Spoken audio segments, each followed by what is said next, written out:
It's a privilege to be here today to recognize the dedication and hard work of our newest correction officers. Today marks the beginning of a career that will challenge you, shape you, and provide you with a chance to make a real difference in the lives of others.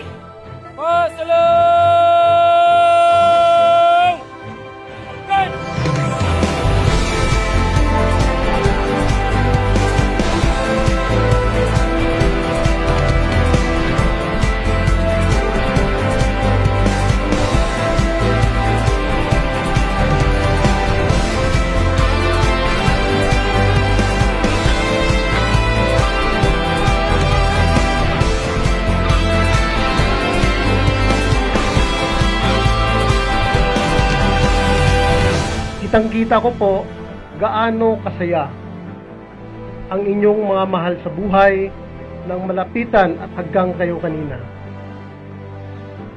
Sana po naibsan ng konti ang inyong kalungkutan nang masilayan nyo sila kanina upon recognition. It makes me recollect the moments at the time when I entered Bucor. Kasi niremind po ako ng aking amista, si Inspector Carion. Sabi niya kanina, mate, dati tayo nakatayo dyan. Ngayon tayo yung nakaupo dito. And it will happen to you. 1, 10, o mahigit. Magiging opisyal din kayo at balang araw kayo yung nakaupo rito at tatayo magsasalita sa harap ng mga trainees.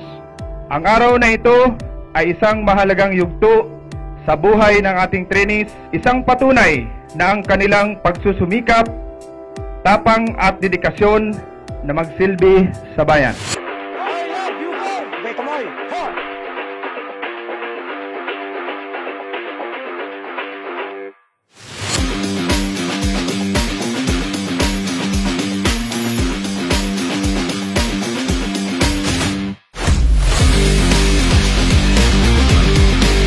Jesus is calling you to bring preservation, order, and integrity into the world around you. Your role as a correction officer goes beyond enforcing rules. It's about maintaining justice, safety, and dignity of our persons deprived of liberty.